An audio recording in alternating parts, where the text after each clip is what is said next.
بسم اللہ الرحمن الرحیم۔ آپ کے علم میں ہے کہ جو بائیکاٹ کر کے دم دبا کر بھاگ گئے ان کا اپنا جو کردار ہے وہ دیکھنے والا ہے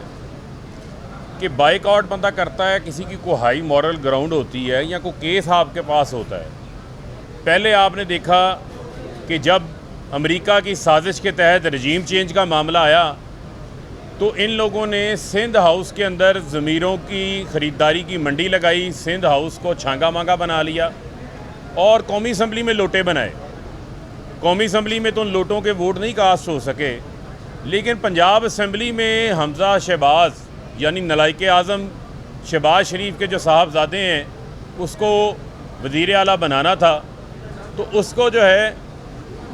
25 لوٹوں کے ووٹ کاسٹ کروا دیتے ہیں، ضمیر خرید کے ان کو لوٹے بناتے ہیں۔ پھر جو ہے وہ اسی کے ساتھ ساتھ ڈپٹی اسپیکر کو گیلری میں کھڑے کر کے الیکشن کروا لیتے ہیں، لیکن وہ لوٹے جب فارغ ہوتے ہیں تو عوامی عدالت لگتی ہے، عوامی عدالت میں ضمنی انتخابات میں وہ لوٹے فارغ ہو جاتے ہیں۔ اس کے بعد 186 ووٹ ملتے ہیں پرویز علائی کو، 179 ووٹ ملتے ہیں حمزہ کو، لیکن اس کے باوجود یعنی کہ ڈھٹائی اور بے شرمی کی انتہا اتنی ان کے اندر کوٹ کوٹ کے بھری ہوئی ہے کہ اس فیصلے کو بھی تسلیم کرنے کو تیار نہیں ہے۔ ڈپٹی اسپیکر کا بھی ضمیر خرید لیتے ہیں اور اس سے بھی ایک غیر آئینی غیر قانونی رولنگ لے لیتے ہیں، اور جب عدالت ان سے یہ سوال کرتی ہے کہ آپ یہ بتائیں کہ یہ کس عدالتی فیصلے کے تحت ڈپٹی اسپیکر کی رولنگ ہے، تقریباً کل کوئی 2 درجن بار تو عدالت نے یہ سوال پوچھا ہوگا، لیکن اس کے دنیا جہاں کے سارے جوابات ان کے پاس موجود تھے، اس کا جواب جو ہے ان کے پاس موجود نہیں تھا۔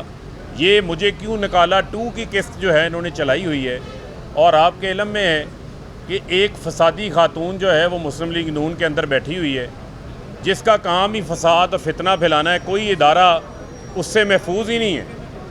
اور چاہے وہ سیکیورٹی کے ادارے ہوں، عدلیہ ہو، نیب ہو، کوئی ادارہ محفوظ نہیں رہا۔ اور یہ بھول جاتے ہیں، اپنی تاریخ بھول جاتے ہیں کہ 50 روپے کے سٹامپ پیپر پر نواز شریف پچھلے 2.5-3 سال سے لندن بیٹھا ہوا ہے، وہ بھی عدالت سے ہی فیصلہ لیا تھا نا، عدالت سے ہی اجازت ملی تھی، خود ضمانت کے اوپر ہیں۔ لیکن مجھے یہ نہیں سمجھ آتی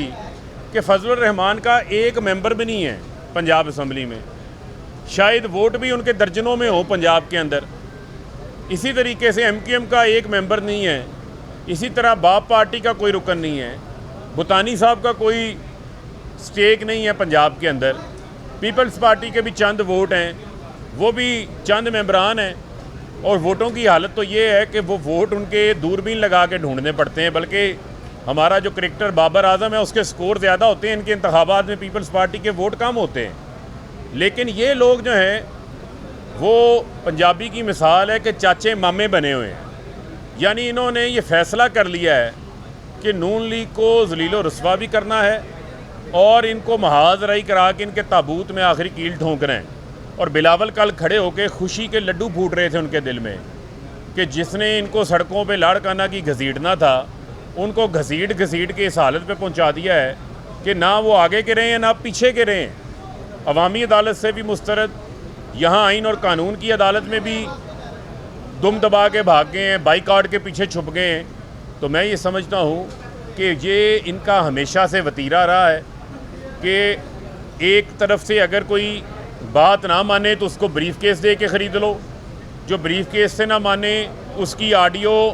ویڈیو نکال لو، جو رائیونڈ کے اندر ٹوٹا فیکٹری لگی ہوئی ہے وہاں سے، جو اس سے بھی نہ مانے اس کو راستے سے ہٹا دو۔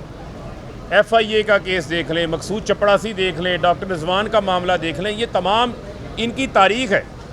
لہذا یہ اپنے آپ کو کوئی سیاسی بیانیہ بنانے کے قابل بھی نہیں ہے،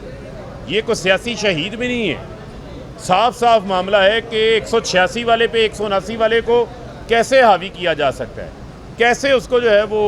فوقیت دی جا سکتی ہے، لہذا نہ آئین میں کوئی گنجائش ہے نہ قانون میں کوئی گنجائش ہے، اور ان کو یہ بات بھول جاتی ہیں۔ آج سے 9 روز پہلے جب فیصلہ آیا قاسم سوری کی رولنگ کے حوالے سے، تفصیلی فیصلہ آیا، اس کے اوپر مریم نے بڑی خوشیاں بجائی، ڈھول بجائے، بڑی تعریفیں کی، تو یہی بینچ اس وقت چیف جسٹس کی سربراہی میں اس میں سے چیف جسٹس صاحب اور 2 ممبر اور اس بینچ کے اس 5 رکنی بینچ کا حصہ تھے، جس کی بنیاد پر آپ کی وفاق میں حکومت قائم ہے۔ لیکن آپ لوگ کہتے ہیں کہ میٹھا میٹھا ہپ ہپ کڑوا کڑوا تھو تھو، تو یہ تو نہیں ہو سکتا۔ یہ جو آپ کی ماضی کی پالیسیاں ہیں یہ تبدیل ہونی چاہیے۔ یہ اب آپ بھول جائیں کہ جسٹس ریٹائرڈ قیوم آئیں گے، کوئی جسٹس رمدے آئیں گے، کوئی خواجہ شریف آئیں گے، کوئی رفیق تارڑ مرحوم آئیں گے، جن کو بعد میں کسی کو صدر بنا کے نوازتے تھے، کسی کے بیٹے کو ایڈوکیٹ جنرل پنجاب بنا دیتے تھے، کسی کو پیسوں کا تحفہ دے دیتے تھے، کسی کو BMW کا تحفہ دے دیتے تھے۔ یہ تاریخ بھری ہوئی ہے ان کی، یہ تاریخ جو ہے وہ ان کا ہمیشہ پیچھا کرے گی ان کا۔ لہٰذا یہ جتنے بیگانی شادی میں عبداللہ دیوانے بنے ہوئے ہیں، انہوں نے نون لیگ کا پنجاب میں جو کوئی کام نہیں کر سکا، جو کوئی ان کو ختم نہیں کر سکا وہاں سے، وہ ان کو خاتمے کے اوپر انہوں نے پہنچا دیا ہے۔ تو میں سمجھتا ہوں کہ یہ سب پر لازم ہے کہ آپ نے آئین کی بھی تابع داری کرنی ہے، اور آپ نے جو سپریم کورٹ آف پاکستان ہے، پاکستان کی عدلیہ آزاد ہے، اور اس عدالت کے فیصلوں کے اوپر آپ تنقید ضرور کر سکتے ہوتے ہیں، جائز تنقید کر سکتے ہیں، اختلاف بھی ہو سکتا ہے، لیکن یہ کیا بات ہوئی کہ آپ سارا کیس بھی سنا گئے ہیں، رام لیلا آپ نے ساری سنا دی، اس کے بعد آپ کہہ رہے ہیں کہ جناب ہم آپ بائیکاٹ کر کے بھاگ رہے ہیں۔ تو یہ بھاگنے والی بات ہے، یہ چوروں کی طرح بھاگ رہے ہیں۔ اگر آپ کا کوئی کیس ہوتا تو آپ اس طریقے سے بھاگتے نہ، بلکہ عدالت میں اس کو فیس کرتے۔ جی بہت شکریہ۔